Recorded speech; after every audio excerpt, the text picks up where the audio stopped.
Okay, so here we go. Just a few words about myself before I start. Um, I've been mentoring and certifying instructors for the last 20 years. I come from Israel, and in Israel, it's mandatory, as in most places in Europe, it's mandatory to get a riding instructor certificate if you want to practice this occupation. So basically, what that means is that we have to look at what good instructors are doing and try to take the most out of that and teach it to new instructors. So, for an example, when you look at an instructor teaching, some things are very clear that you can say when he teaches rising trot, this is what he does. But the biggest problem in what I've been doing for the last 20 years is refining these things that I'm going to talk about today, refining the things that make an instructor a good instructor, that makes the learning for his students more successful. And that's what I'm going to talk about. So, just in a few words to say why I'm the person giving this lecture today. So, I'm not here because of my riding level. I consider myself a very good rider. I've been doing show jumping for a lot of years. I've ridden dressage and a lot of Western disciplines.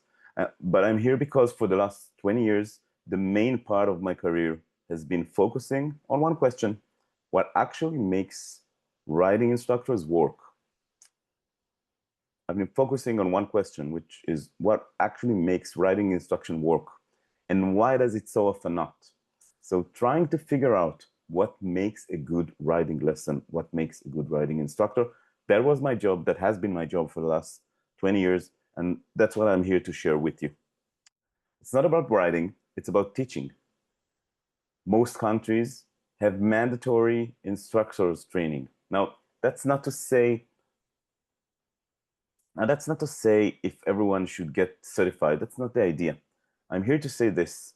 When you want to give writers tools to teach other writers, you ask the following questions. What actually makes writing instruction? What actually makes writing instruction work? And why does it so often not?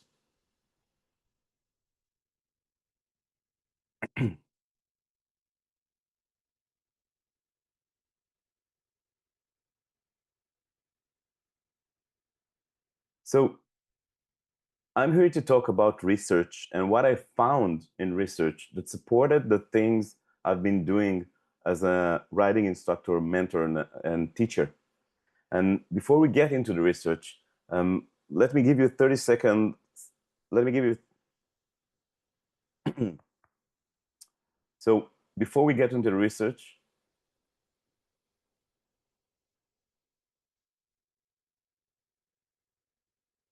one second, one second.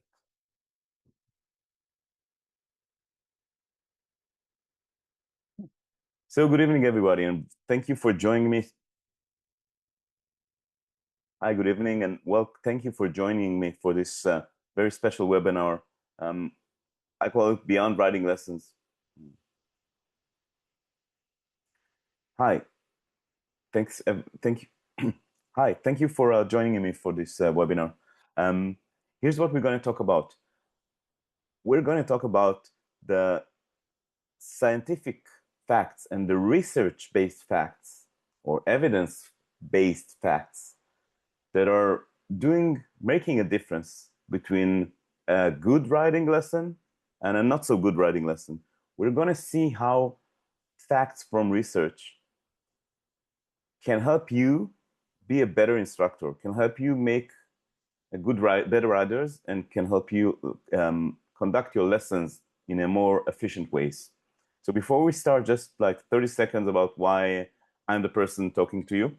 Um, for the past 20 years, I've been certifying riding instructors. And I don't know if everybody knows that, but most countries in the world, in the Western world, have mandatory process for people to become a riding instructor.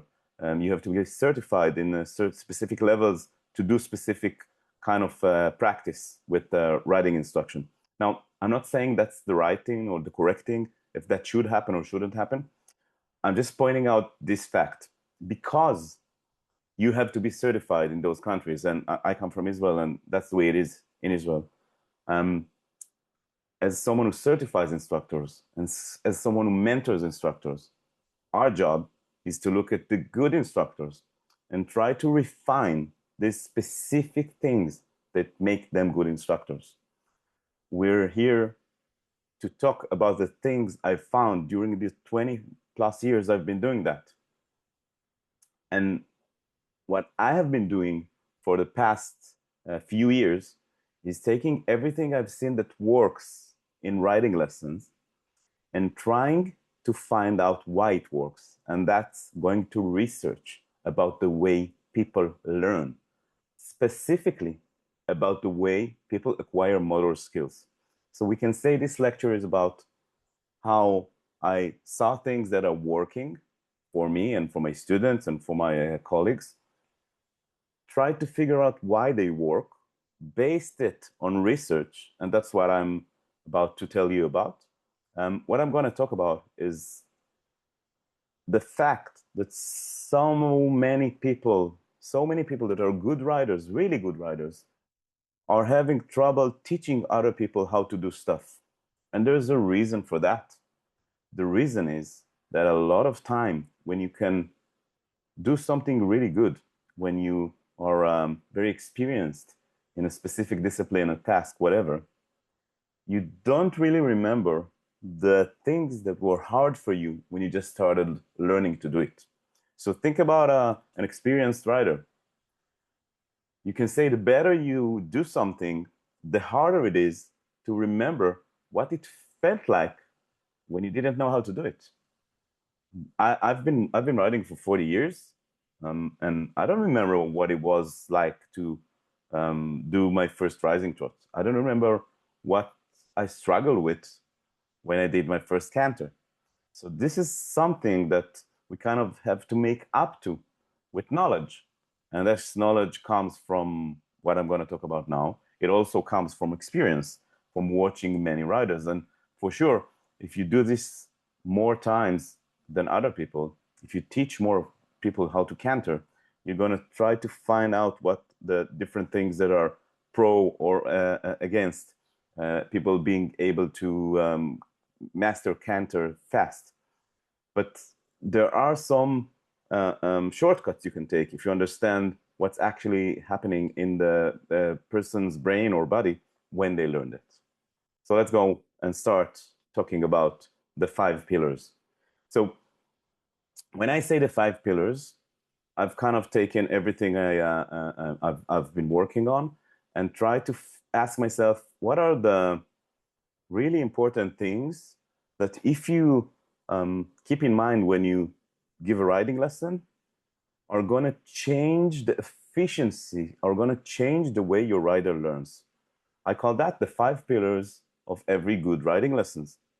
What I'm going to do in this lecture is mostly go over these 5 pillars, but I'm going to do something else. Since I've not only been working on how to teach people better skills as riding instructors, I've been doing one more thing, and that's looking at how riding lessons can affect the life skills that we give our students. I mean, I believe that what we do as riding instructors, if we do it in a specific way, that it's as not about changing the way I teach riding. It's not about the skills. It's about the conversation I have with my riders. I believe if we do it in a certain way, what we do in a riding lesson will affect the way our students, kids, adolescents, whatever, react to situation in day-to-day life. To put it in a sentence, and I'll elaborate about it a little bit later, I look at everything that happens in riding lesson as an exercise in solving problem. I tried to do something, I did not succeed. Now I have to solve this problem. I have to try to do it again. But it's not just about doing it again. It's about how I do it again in a way that will benefit what I'm trying to do. So remember this, and we're going to talk about it later in the lecture.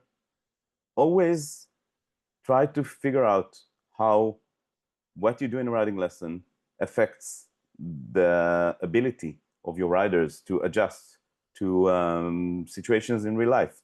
How do we develop life skills? Okay, let's start. So when I think about the 5 pillars, the first thing I'm going to talk about is structure. And structure is the way I build my lesson. Now, most riding instructors are trained, or are trained, self-trained, whatever, to think of every lesson as 30 to 60 minutes in which you have to be around one subject. So I've seen a lot of discussion in social media about people that are looking for lesson plans. And that makes a lot of sense. When you start going into riding instruction, you kind of want to make sure you have a plan for how a lesson looks like. But what I'm going to say here is this. Structure is not about just following a lesson plan, because following a lesson plan in many cases becomes like following a script. I'm supposed to do this warm-up and this exercise and this maneuver and this exercise at the end or whatever. There's like a concept that says a riding lesson should be divided into 3: warm-up, the main part in which we work on the different skills, and then some exercise at the end of the lesson to kind of conclude and take everything in we've done together to make sure we know what we're doing. Now, that's not a bad concept. What I'm saying is this. If you're too worried about the script, doing 10 minutes of this, 10 minutes of that, and whatever, you're going to miss a lot of things. And here's what I found when I went and tried to understand what would make a better structure to a riding lesson.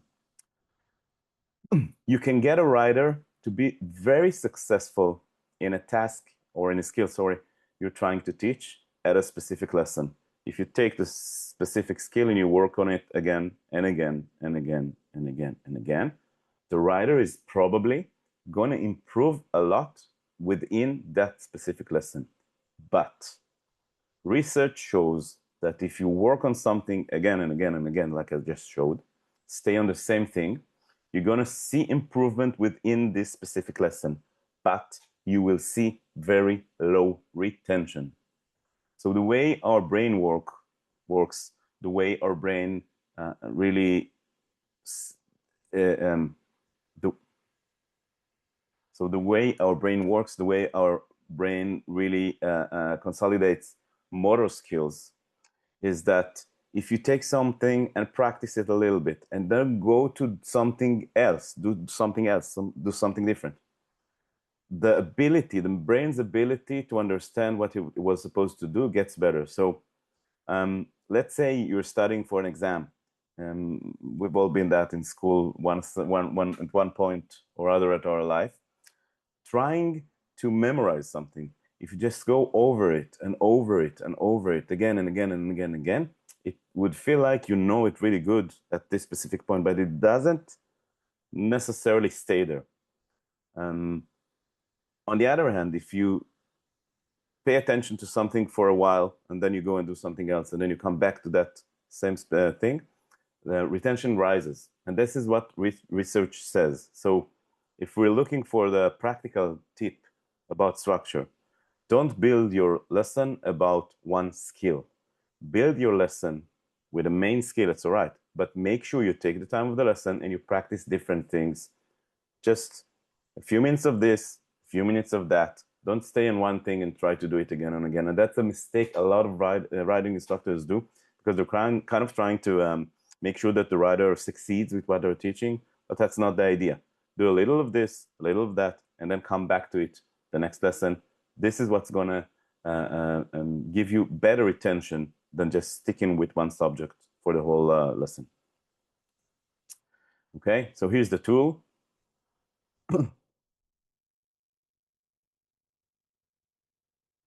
Okay, so here's the tool. Riding instructors tend to try to get the riders to succeed, and many times it's kind of trying to change the conditions, making it easier for the rider to succeed. That's not where we're going. It's not a problem to give them better horses, like easier horses or whatever. That's not the idea. I'm not saying don't do that. I'm just saying don't look to make things easier just so you can succeed fast. Look for a learning curve. Let's try to do something today. Let's do it with this horse. The next lesson, let's do it with another horse maybe. And slowly, slowly, just make sure every stage is kind of getting really good, sinking in, and then go to the next stage. Don't stay on the same skill for a long time. The next pillar, second pillar, is observation. So the idea is this: you structure a lesson, you have a plan, and then you want to observe and see what happens with the rider. So here's what the research shows us, and I've seen it many times. When you're unexperienced, you look at a lesson, you see the rider is doing something, and then you're going to judge in a very general way. I taught the rider rising trot, and then I asked myself, is the rider doing a rising trot? And many times the question is yes, but it's not the rising trot I would want a rider to do in order to evolve as a rider. So what the research shows us is that unexperienced people are looking at a lot of things and trying to figure out what happens, and experienced trainers, experienced coaches, experienced instructors are looking at fewer things. They know what to look at.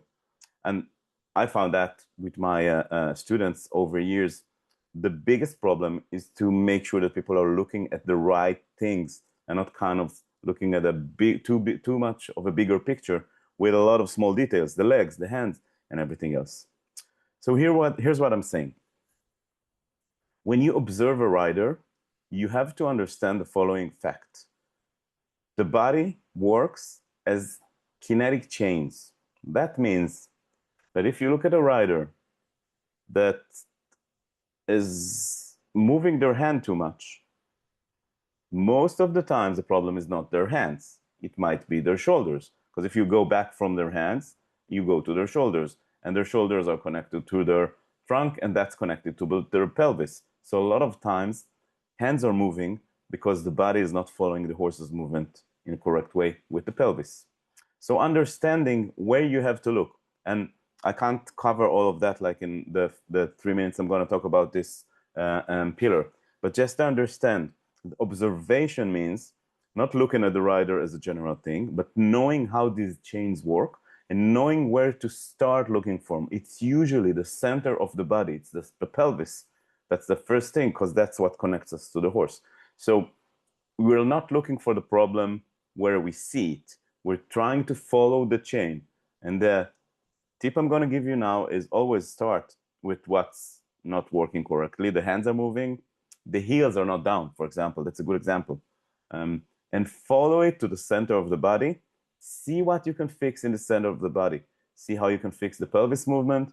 See if the rider maybe many times heels are not going down because the riders are kind of holding the horse strongly because they feel unstable or they can't move with the horse properly. So heels are not down.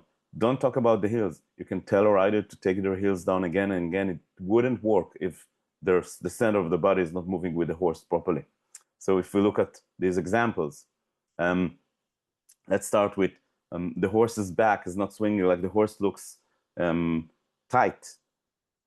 Mostly it's because the rider is not moving with them. If the horse is kind of struggling with the rider being like weight on their back, then the horse's back won't release. The hands are bouncing, mostly from a locked pelvis.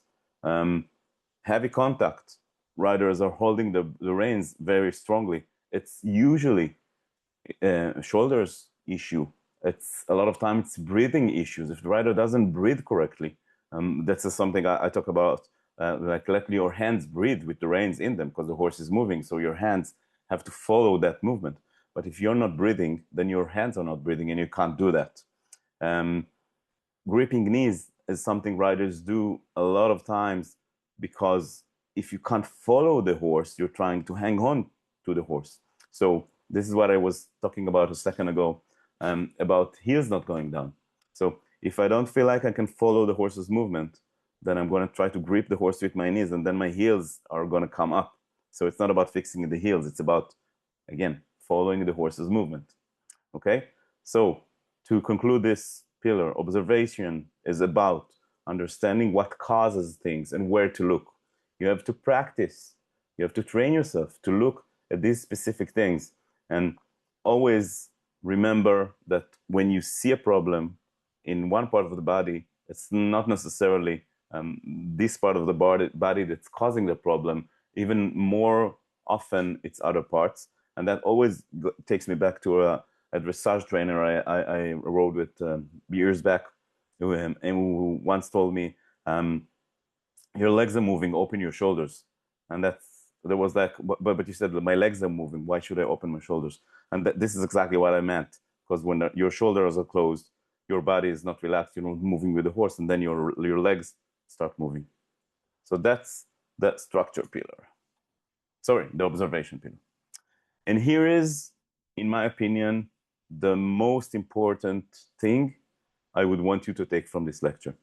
And that's the feedback. The feedback pillar talks about what you do with what you see. So let's think about it like this. You planned a lesson. You're doing what you planned. That's the structure. Now you've been observing what the rider does, and that's observation. And now you have to correct them.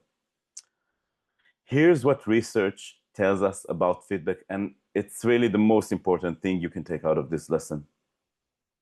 Sorry, out of this lecture. Instructors and trainers tend to correct all the time. So it's kind of a constant conversation with the rider about what they're doing wrong and what they're doing right.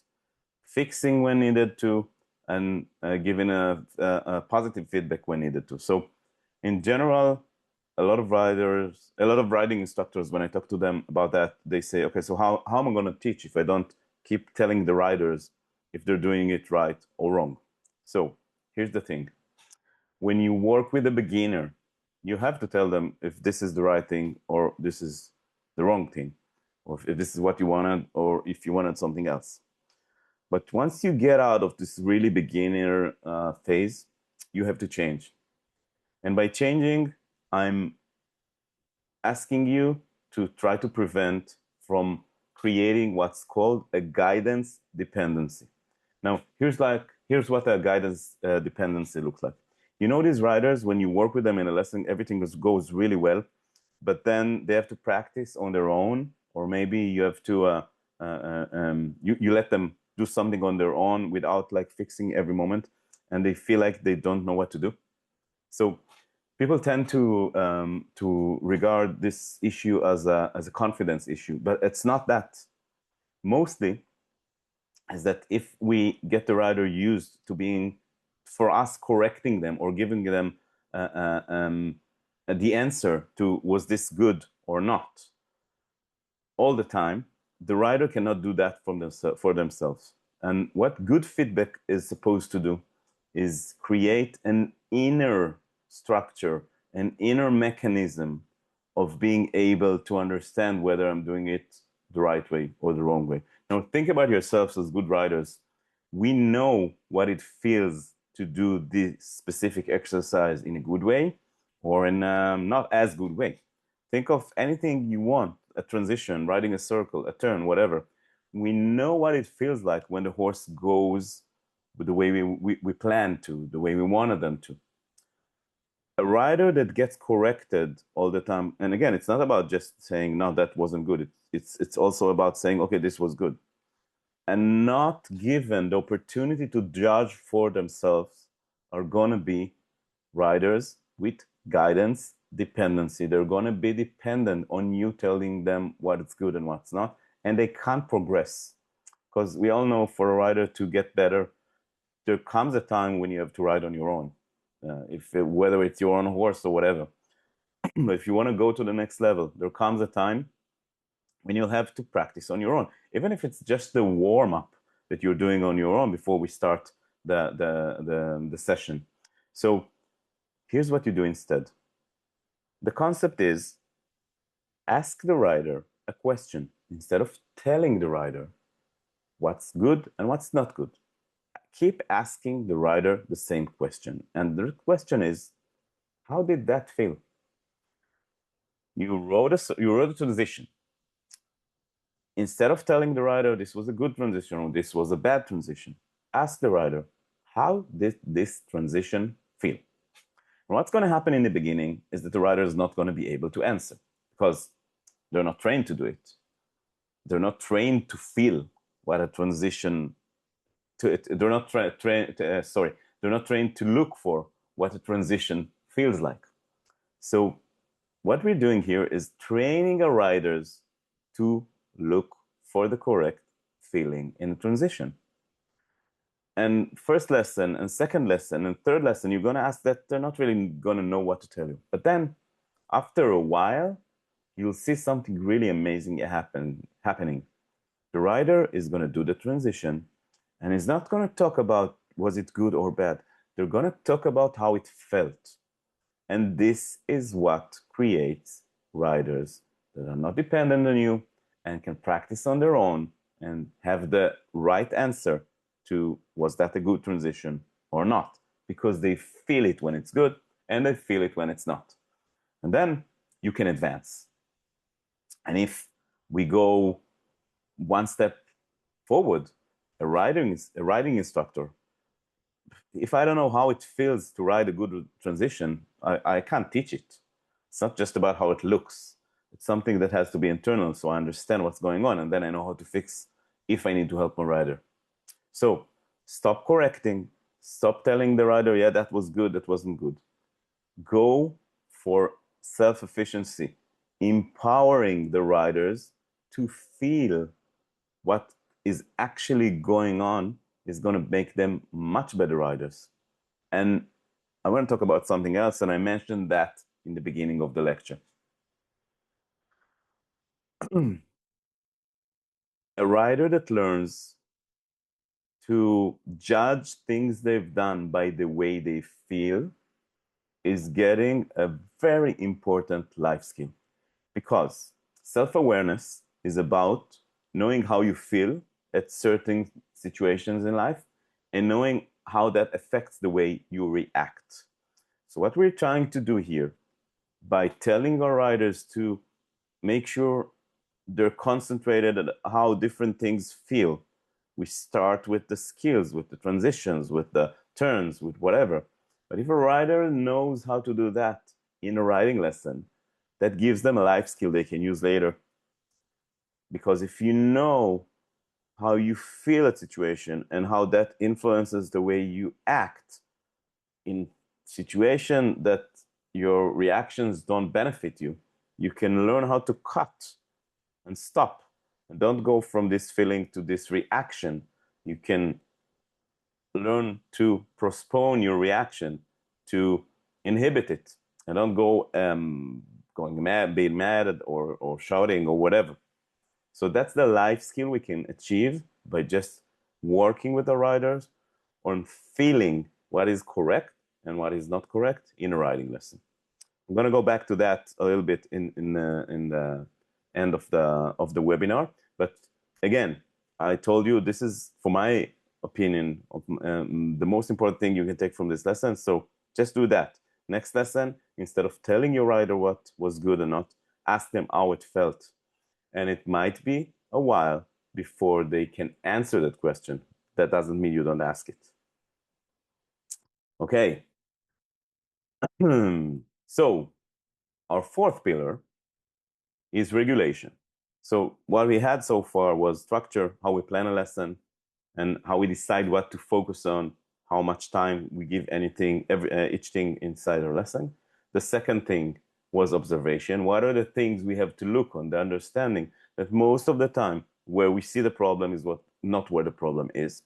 Third thing was feedback, what we do with what we see. And that is about asking a question instead of telling the rider what to do. And now we're going to talk about regulation. Regulation is based on the idea that there's what we call a window of tolerance. Think of a rider's level of energy or even level of anxiety as a given thing. A rider comes to a lesson in a certain situation because who they are, because of what happened in school that day, because of what happened at work, because there was heavy traffic on the way to the ranch, and they're really like not concentrated because the drive was hard, whatever. The idea is this. There is a specific window in which a rider can learn or a person can learn riding skills or motor skills. And the ability to learn new motor skills or to improve motor skills depends on a rider being in that zone. A lot of times the rider comes not in the zone and you have to help them. And a lot of times the riders leave the zone during the lesson and you have to help them to get back into it. So the way it would look when you're not doing it properly is they feel like the rider's not succeeding and you're kind of pushing them too hard to do things again and again. And that's not anywhere we want to be. It's good to motivate, but it's not good to push a rider too much. What happens sometimes is you get a rider unintentionally to a point where every correction just kind of brings them more and more to the limit of this window of tolerance. And this is something, if you think about the things we've talked about already, you can prevent by not staying on the same exercise for too long and using the way we spoke about for feedback, which is asking the question instead of correcting. But in case it happens anyway, you feel like your rider's not with you anymore, then you have to get the rider back into the window of tolerance. And you do that by controlling the level of energy in the lesson. Usually you would do that by stopping the specific exercise you're doing and going to a regulation phase, which is if the rider feels you like too low in their energy, you want to raise the energy a little bit. Do something that raises energy. For example, just rising trot on a loose rein around the arena, lift the energy, get the rider released a little bit loose, and then go back to what you were doing. Or you can always go and do something else. If the rider seems too stressed, too hectic, too energized, go the other way. What I like to do with riders that I feel like they're kind of losing it, but going up, getting stressed, not being able to listen, even kind of getting emotional about what's going on in the lesson. What I love to do with these riders is go to a walk and only work on changing the rhythm of the walk. And a nice exercise I do is I try to work on connecting your breathing and the rhythm of the walk. And it's not about being just being concentrated on your breathing specifically. It's about being concentrated of something. It's about getting out of your mind for a second and like feeling what's going on with your body and feeling what's going on with the horse. It's not that there's a specific way you should breathe when you're riding. By the way, there is a way that you can breathe that improves the way you ride. That's amazing. I'll talk about it in another webinar. But just exercising, doing some kind of coordination between my breathing and my horse's strides. For example, let's try to breathe in over 4 steps of the horse and breathe out over 5 steps of the horse. And then let's try to breathe in over 5 steps of the horse, strides of the horse, and go the other way around. So it's like playing with your breathing, adapting it to what's going on with the horse. That's about getting out of your head. And when a rider gets stressed, this is an amazing exercise you can do to help them come back into the window of tolerance. From what I gave now as examples, I want you to take one thing. Exhale longer than you inhale. Okay, so with the example I gave, the first one, think of inhaling over 4 strides the horse does. I'm talking about a walk, like 4 steps, and exhaling over 5. So the exhale has to be longer than the inhale. That's really good exercise for regulating yourself and getting your stress down. I've done it with riders, and it's an amazing thing. I have a friend who's a breathe therapy And he taught me that. He said a way to take your energy level down is thinking of longer exhaling than inhaling. Amazing thing. Try it. Okay, so how do we know that the rider has left the building? How do we know the rider has left the window of tolerance? So there's physical signs: breathing differently, shallow breath, tight jaw, glazed or frozen expression. There's delayed response when you ask them to do something and you feel like it takes them time. It's taking them time to respond to what you asked. And I think the most important sign in riding lessons is the horse. When you feel like the horse can't really handle what the rider is asking them. Okay, and I'm talking about a change of behavior. I'm talking about something that's not normal for this horse. The horse is not responding, or maybe they're nervous. Don't try to control the horse. Try to help the rider change what they're doing. And this is maybe the biggest shift I've seen people doing as riding instructors. When a horse, for example, starts going faster than you wanted, you can try to slow the horse with the reins, but it's 9 out of 10 times that's not the way to solve the problem.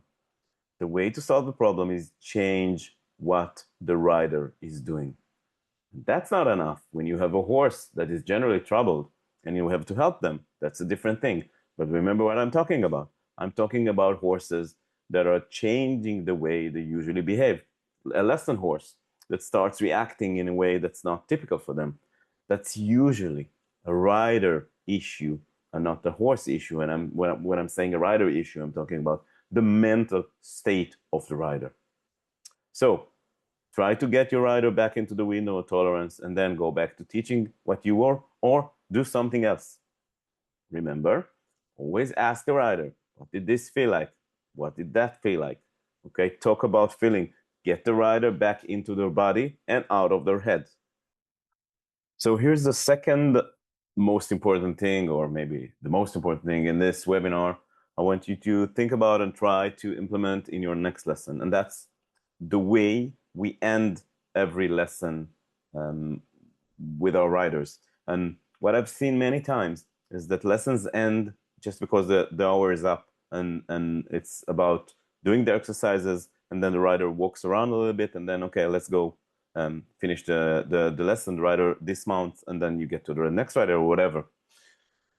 What happens when you do that is that you kind of stop the learning process before it ended. And here is how you change that. Here's how you make sure that you finish the learning process you've done in this lesson so it can go to next week, so that the riders can take what they did today and use it next week, and it doesn't just dissolve.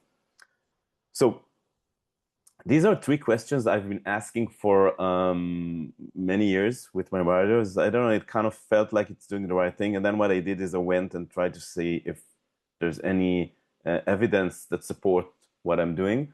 I kind of refined them, and I have a structure, 3 questions you ask at the end of the lesson. You ask them in a specific order, and there's a reason for everything I'm saying now. So here are the 3 questions, and here's what you're trying to get with each one of them. The first question I'm going to ask when I end the lesson is, where did you feel your biggest improvement today? And I'm going to start with that because if you remember, we spoke about using the question of how did things feel as feedback.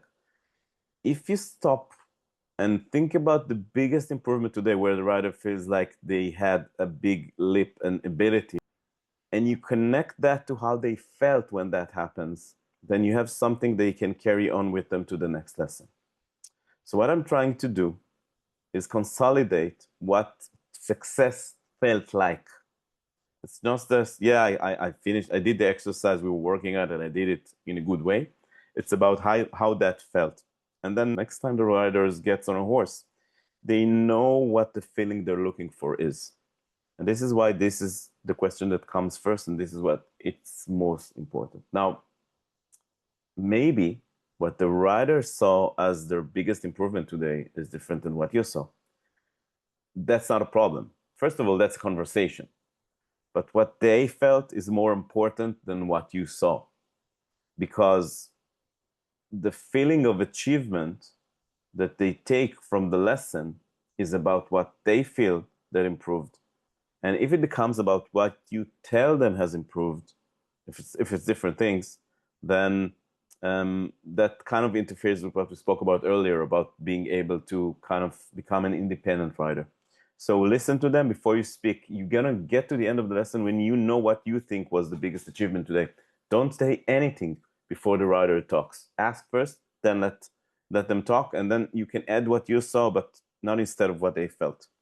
Second one is, what was the hardest moment in the lesson? And the reason we ask this is we're trying to separate the learning from emotions and feelings that are negative about it. So usually, when a writer feels something was really hard for them, there's a negative emotion connected to it. What we're trying to do here is disconnect the feeling from the learning. And we can talk about what happened. And again, what did it feel like? What didn't feel right? Or what felt wrong when you did this exercise? To understand, because if you understand what's not the right feeling for something, it helps you understand what is the right feeling for something. You want to make sure they don't get emotional about the fact that they didn't succeed. And just the fact that you're talking about it kind of takes away the emotions, and you can keep doing it next week. Try again. If it didn't work today, no problem. Third question is, what's one thing you're going to carry with you to the next lesson? And this is important because there's kind of an understanding of what was important in today's lesson. And it's not about what you felt was important. It's what the writer felt was important in today's lesson. So I'm going to make sure I understand that's something the writer might be saying. I'm going to make sure before I try this exercise, I'm going to take a moment, think about the phases, and just start doing it after that. That's an example for something maybe a writer would say. It happens to me a lot. This is why I chose this example. A writer would say about something they're going to carry on. Sometimes it's just going to be, yeah, I just want to make sure when I do the rising trot, when I sit back into the saddle, I'm going to do it slowly. So some writers will take something that's like more general. Some writers will take something very specific. That's okay. The idea is you're trying to get your writers to be able to give themselves feedback and look at what they've done, consolidate, and kind of take the good things from the lesson and carry it on to the next ride. Otherwise, every ride is separate and we don't advance as fast as we would want to. Okay, so what I'm actually doing here is always thinking about my riders achieving two things for my lessons. One, is being able to think about what happened in the lesson and go with their conclusions to the next one. The other thing is, I'm always trying to give my writers tools that would help them in their day-to-day life with life skills. And if a writer knows how to debrief a writing lesson, they can learn how to debrief an exam they did. They can learn how to debrief, maybe if it's a grown-up, a job interview. We're trying to help our writers think of what they did and think of what they can learn from it as much as we can with separating emotions for it. That's what we're doing here. So we were giving the writers a way to debrief what they did. It works with horses, it works with whatever you do in life. And we're creating people that are well adjusted or better adjusted to the challenges of daily life and not just for horse riding. And this is what I love about horse riding so much. And I'm going to say something. A lot of what's going on with horses that's regarding personal growth has gone to groundwork with horses. I'm a rider And I believe that what you get from riding a horse with a good instructor is so much more than anything else you can do with a horse. That's the way I see it. I do groundwork too. But for me, the main focus of working with horses is riding. It's not that I'm saying that groundwork is not a good thing. This is how I feel about it. This is where I can contribute to my students more. Again, it's a personal thing. I'm guessing if you're riding instructors, most of you might think, feel like me. I'm always thinking of how I can make my lessons more than just riding lessons. This is what I call going beyond riding lessons, and I'm going to tell you why. We all know that horse business is not an easy business to succeed in. And if you look at people that have succeeded, it's always people that are giving something extra for the time the rider spends with them. Look at professional trainers. If a trainer is able to get the rider to succeed in this discipline or another discipline, it's worth more for the rider. Now, fact is, there's a research showing that 86% of riders in the USA are recreational riders. They're not here to achieve any big goals with sports or whatever. That's not where they're aiming to. So how can you give someone who just comes for recreation riding something that is more, that is worth more, that maybe they're willing to pay more for? So here's my answer for that. If you look at everything I said, if you adjust your teaching and you look at everything you do, all these 5 pillars, and I'm going to show you in a second, are connected to personal development goals. You can connect them. And it's not about having a discussion with your rider about what's the personal development goals they have. It's about understanding that something you do in a riding lesson creates more effect than any other hobby or things a person can do. If you know how to talk about these things in your lesson, if you know how to talk to parents about that, then you're seeing something different than just riding lessons. And you can offer something different. And the amazing thing about it, it changes who you're offering your service to. Okay, you want to offer your service to people who want to know how to ride. That's the riding lessons. But here's another thing you can offer.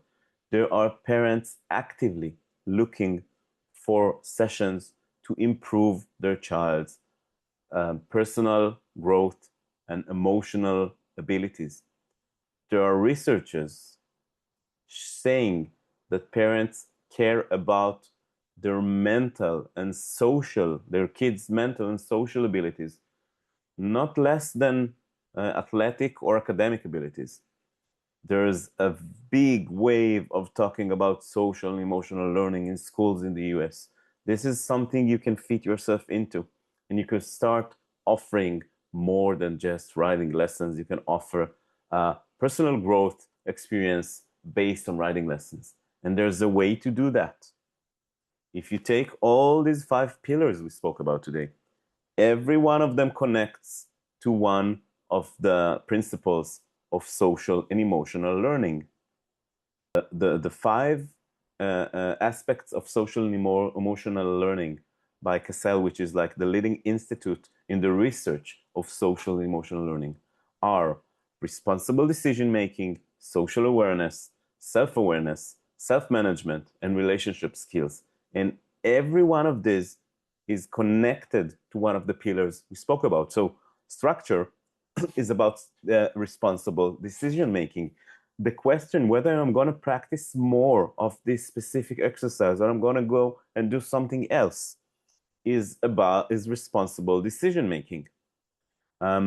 Observation is about social awareness, about the ability to look at someone else and understand where they are at the moment. Being able not to just think of what people do or how they react, but understanding that there's a cause to the way people react. That's observation. Feedback If you learn to self-feedback yourself, that's about self-awareness. How did I feel at the moment? Remember, we spoke about self-awareness is about being able to understand how you feel and how that influences the way you act or react. And then regulation is about self-management, about being able to calm myself or to raise the energy if I need to for something specific. And integration is about relationship skills. It's about having a conversation. So the act of integration, when you speak to the rider, and I was talking about this earlier, let them speak first and then add if you want something from your own. The understanding of how to conduct a conversation, that helps relationship skills. So if you take all these things, combine them together, now we can offer something new to new customers. I'm not saying charge more for your lessons from your specific riders. I'm saying try to get riders that are there for something else more than riding. Offer something that is more.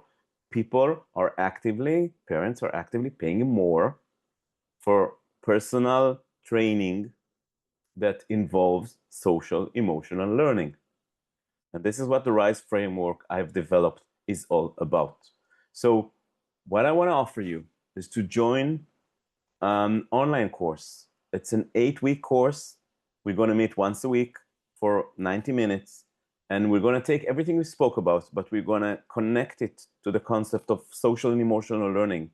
We're going to understand how to create a specific language or use a specific language in the lessons we give to make the lessons not only about writing, but also about social and emotional development, personal growth. We're going to do it without going to becoming a therapist. It's the same writing you've been teaching for a long time. Now what we're going to do is add another layer on it. And then we can transform our writing lessons from being just writing lessons, going beyond writing lessons, and trying to do something that is more, that gives our writers more than just the knowledge of how to write. And as I said earlier, parents are actively looking for things that are giving their children more than just athletic skills. And this is where you come in with this opportunity to start offering something different. So I'm going to send you a link with all the information about this course. One thing I want to say, the course starts on July. This is going to be the only course that is going to be live. So all these 8 sessions are going to be live, Zoom sessions. And that means if you join this first course, you have the opportunity to participate in deciding how it looks. We're going to have a conversation about things. We might change things in the middle. So you're going to be involved in how this course looks. So I've done this course a lot of times in classrooms where I teach in my college. Now I'm going to do it online. And then the next course is going to be like an online course where you can watch the videos. So that's going to be amazing, I'm sure. But the first one is going to give you an opportunity to have a bigger influence of what happens. So as I said, I'm going to send you the link. All the details are going to be in there. There's like a short video that explains everything that happens in the course. And then you can register and join us. We start July 7th. Registration is opened until the end of June.